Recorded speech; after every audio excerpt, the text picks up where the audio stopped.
स्वागत है आप सभी का ग्लोबल आईटीआई यूट्यूब चैनल पर। एक इम्पॉर्टेंट इन्फॉर्मेशन है जो आप सभी को पता होना चाहिए और इसको आप अपनी तरफ से इस पर कोई भी एक्टिविटी मत कीजिएगा। मेरा सजेशन रहेगा अपने कॉलेज से संपर्क कर लीजिएगा। इन्फॉर्मेशन आप तक इसलिए पहुंचा रहा हूं क्योंकि कई बार क्या होता है, कॉलेज आपसे संपर्क करेगा। जैसे मैं आज खुद अपने दो बच्चों से संपर्क कर रहा था, एक का मोबाइल जो है बंद है, उस पर रिचार्ज नहीं है। तो ऐसी समस्याएं आपके साथ भी हो सकती हैं। तो अगर ये प्रॉब्लम आपके साथ है तो अपने कॉलेज से संपर्क कर लीजिएगा। इसके लिए डीजीटी ने आज एक लेटर जारी किया है।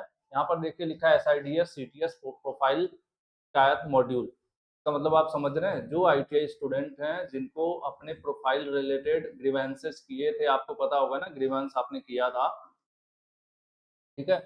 और बहुत से बच्चे लगातार कह रहे थे सर ग्रीवांस का जो डेट है वो चेंज कर दिया गया है और अभी एक नई चीज है स्टेटस, आप जाके चेक करोगे तो मैंने स्टेटस चेक किया है। आप लोग भी जो लोग ग्रीवेंस किए हैं, जो लोग ग्रीवेंस किए हैं वो लोग अपना स्टेटस जाकर चेक करो और स्टेटस देखो क्या लिख रहा है। आप नीचे कमेंट करके मुझे जरूर बताना, क्योंकि मैंने जो स्टेटस देखा है उसमें बच्चों का दिखा रहा लैप्स। लैप्स मतलब खत्म हो गया, जबकि वो 3-4 महीने से इंतजार कर रहे थे। अपने प्रोफाइल में किसी का डेट ऑफ बर्थ गलत था, किसी का अपने नाम में थोड़ा बहुत माइनर मिस्टेक था, तो अभी सबको क्या कर दिया, लैप्स दिखा रहा है कि इनका जो है समय खत्म। लैप्स मतलब यही होता है जो बीत गया। तो फिलहाल अब इस पर जहां तक मुझे अंदाजा लग रहा है कि दोबारा रेज करना पड़ सकता है ग्रीवेंस। हालांकि अपने मन से आप मत करिएगा। दोबारा से मैं बोल रहा हूँ कि जब ये एक्टिविटी, अभी मुझे भी कंफर्म नहीं है, सूचना इसलिए दे रहा हूँ कि आप एक्टिव हो जाओगे, बहुत से लोगों को पता नहीं चलता है। तो अपने कॉलेज से एक बार आप कांटेक्ट में रहिएगा, जो भी प्रोसेस होगा वो आपके लिए आसान और सुरक्षित रहेगा। The complete profile grievance module CTS training, CTS मतलब आईटीआई बच्चों की बात हो रही है, for admission year 2022 two year trade, यानी 2 वर्ष वाली आईटीआई जो कर रहे हैं बच्चे जिन्होंने 2022 से 24 के सेशन में एडमिशन लिया था, उनका प्रोफाइल रिलेटेड ग्रीवेंस का जो है एसआईडीएस पोर्टल पर इसको एक्टिव कर दिया गया है।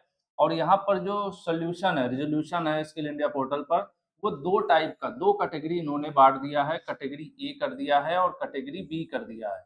ए और बी का क्या मतलब है, उसके पहले मैं आपको बता दूं कि आप अपना चेक करो स्टेटस। जब आप अपना चेक करोगे, जैसे मैंने एक बच्चे का चेक किया यहाँ पर कि इन्होंने पहले अपना ग्रीवेंस किया हुआ था, ग्रीवेंस किया था, इसका पहले तो डेट दिखाने लगा 28 जनवरी 2025, जबकि एग्रीमेंट्स और पहले किया जा चुका था। ठीक है। अब यहाँ पर क्या लिख रहा है स्टेटस, आप भी अपना चेक करके बताना क्या लिख रहा है। यहाँ पर लिख रहा है लैप्स्ड। लैप्स्ड मतलब होता है बीत गया, खत्म हो गया। ठीक है, तो ये स्टेटस दिखा रहा है। तो अब इस बच्चे का अगर आप देखोगे, दोबारा ग्रीवेंस का ऑप्शन देखा जाए तो पहले ये चीजें नहीं था। अब यहाँ पर देखेंगे प्रोफाइल रिलेटेड, अगर ग्रीवेंस कोई सेलेक्ट करता है, यहाँ पर टाइप में कोई बच्चा जाके टाइप में प्रोफाइल रिलेटेड सेलेक्ट करता है तो पूछेगा कैटेगरी। ठीक है, कैटेगरी पूछेगा तो कैटेगरी ए और बी दो आएगा। ए किसको करना है, बी किसको करना है, वो मैं आपको बता दूं। तो इनका जो लेटर जारी हुआ है, जैसे यहाँ पर देखिए नाम में मिस्टेक है, बच्चे के स्टूडेंट के नेम में मिस्टेक है, तो पुराना नाम दिखा रहा है कि पुराना नाम क्या था। फिर एक ब्लॉक दे दिया है नया और कह रहा है इसमें जो नया नाम आपको करना है, यानी जो गलत है उसको यहाँ सही करके लिख दीजिए। मान लीजिए मोहित आपका नाम था और मोहित की जगह रोहित हो गया है, तो इसमें आपको नया सही वाला नाम देना है। इस तरह का नया इंटरफेस दिख रहा है। और जो लेटर है उसमें क्या कह रहा है भाई, कुछ ध्यानपूर्वक लिखे। कह रहे हैं कैटेगरी ए में वो अप्लाई करेंगे जिनको अपने नाम में, बच्चे को स्टूडेंट नेम में, ट्रेनी नेम मतलब स्टूडेंट नेम में गलती है, डेट ऑफ बर्थ में गलती है, फोटोग्राफ में या मेल फीमेल हो गया है गलती से। ठीक है, तो ये जब कैटेगरी है ए सेलेक्ट किया जाएगा। और दूसरी कैटेगरी बी है, बी कैटेगरी सेलेक्ट किया जाएगा जिसके पिता का नाम, माता का नाम या जाति होता है ना, ओबीसी एससी वगैरह गलती हो गया तो उसके लिए दूसरे वाला श्रेणी बी, कैटेगरी बी सेलेक्ट किया जाएगा। पहले तो ये कैटेगरी हो गया। अब इसमें एक और चीज दिया इन्होंने, कैटेगरी ए की जितनी शिकायतें हैं वो कैसे अप्रूव होंगी, कैसे अप्रूव होंगी, पूरा प्रोसेस उन्होंने दिया है। सबसे पहले बच्चा अप्लाई करेगा, फिर नोडल आईटीआई से अप्रूवल होगा, फिर स्टेट गवर्नमेंट से अप्रूवल होगा और इसको फाइनल अप्रूवल डीजीटी देगा। यानी इसमें कई लोगों का रोल है।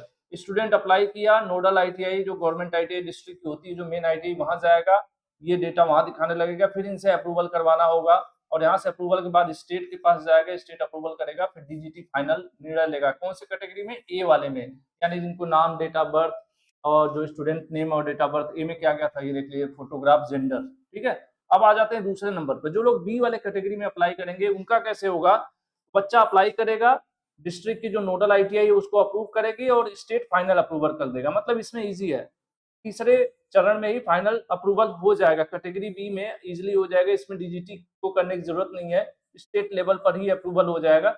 लेकिन इसमें डीजीटी जो है कैटेगरी ए वाले को फाइनल अप्रूवल डीजीटी देगा। तो ये इनका एक स्टेप इन्होंने नया मतलब प्रोसेस जो एक तरह से लेटर जारी किया है कि हम इस तरह से ग्रीवांस पर काम करने वाले हैं। तो मुझे एक अंदाज़ा है, अभी मैं फाइनल इस पर नहीं हूँ, ना ही श्योर हूँ। मुझे लग रहा है कि हो सकता है पीछे का जो ग्रीवेंसेस लिए गए हैं, उसमें कुछ सही से ना लिया गया हो या कोई कन्फ्यूज़न रहा हो। मेबी ये दोबारा रेज़ हो या क्या डिसीज़न लिया जाएगा, एकदम क्लियर हो जाएगा, मैं आपको बताऊँगा। फिलहाल आप इसको एक सूचना के तौर पर लीजिए कि जिनके प्रोफ़ाइल वगैरह में प्रॉब्लम थी, तो आप लोग एक्टिव हो जाइए, कॉलेज से कॉन्टैक्ट में रहिए। इस समय ज़रूर इस पर कुछ न कुछ एक्टिविटी होंगी। अभी तक आप इंतज़ार कर रहे थे ना ग्रीवेंस पे कुछ हो नहीं रहा, कुछ हो नहीं रहा। तो अब लग रहा है कि इस पर कुछ न कुछ होगा। यहाँ पर देखिए एक चीज़ और बोल रहा है कि ऐसे ट्रेनीज़ दोबारा इनको परमिशन नहीं है जो पहले ही ग्रीवेंसेस पर्टिकुलर, मान लो आपको नाम में गड़बड़ी थी और अपने अपने नाम को सही आपने 2 बार पहले ही कर दिया, 2 बार ग्रीवेंस आपने पहले ही कर दिया है अपने नाम का और वो पहले से ही अप्रूव हो चुका है, तो आप तीसरी बार नाम बदलवाना चाहेंगे तब नहीं बदलेगा। ऐसा नहीं कि आप बार-बार नाम बदलवाए जा रहे हो, ठीक है? तो एक नई चीज़ यहाँ पर इन्होंने यहाँ पर ऐड किया है। और दूसरी चीज़ है कि आप ट्रेनीज़ जो आधार से बेस्ड हैं, जिनका उसमें डिटेल दिखाएगा प्रोफ़ाइल में आधार ट्रेनीज़ दिखाएगा, तो आधार ट्रेनीज़ का जो ग्रीवेंस है, नाम और डेट ऑफ बर्थ और मेल-फीमेल वाला, वो आपका ई-केवाईसी के थ्रू होगा।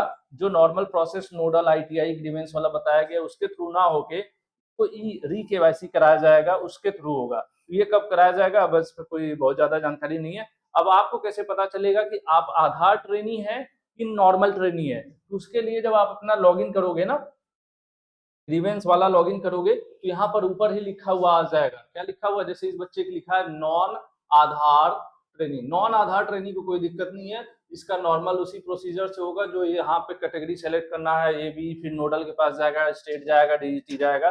तो नॉन आधार अगर आपका दिखा रहा है तो नॉर्मल इसी प्रोसेस से इस तरह से होगा।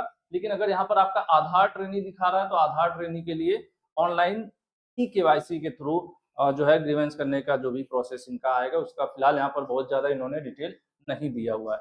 बाकी आप आईटीआई स्टूडेंट हैं भाई, तो अच्छे से पढ़ाई-वढ़ाई करिए, क्योंकि पढ़ाई किए बिना आप रिस्क लेते हो, क्या पता बैक-वैक लग जाए, है ना? तो ऐसे आपको समस्या होगी। जैसे बहुत से बच्चे 2024 में जो पास होने वाले थे, थोड़ी बहुत लापरवाही किए बच्चे और फेल हो गए, पता चला 1 साल लेट हो जाता है। उसके बाद फिर टेंशन रहती है कि क्या पढ़ें, कैसा पेपर आएगा।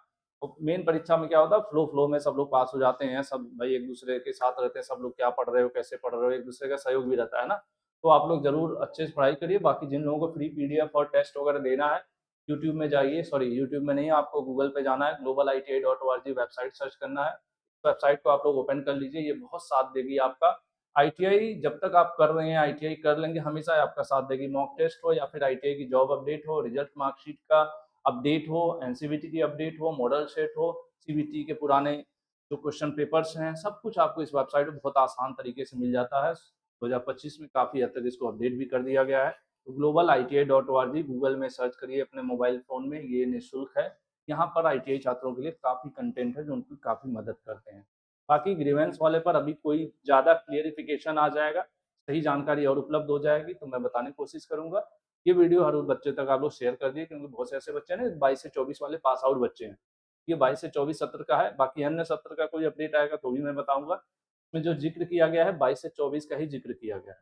तो देखते हैं आगे कुछ क्या होता है इसमें, जो भी होगा मैं आप लोगों को ज़रूर बताऊँगा। ये वीडियो बनाने का मकसद ये है कि आप लोग अपडेट हो जाओ, इस पर काम शुरू होने वाला है, तो अपने-अपने कॉलेज से संपर्क कर लो आप लोग। ठीक है जी? आज के लिए इतना ही। अपने से करने की आप कोशिश करोगे ना, बहुत से मैं देखता हूँ बच्चे अपने से कुछ करते हैं, तो आप कुछ गलत अपलोड कर देते हो, कुछ गलत लिख देते हो, तो कई बार गलतियाँ होती हैं ना, वो फँस जाता है ऐसा मैटर कि फिर दिक्कत हो जाती है।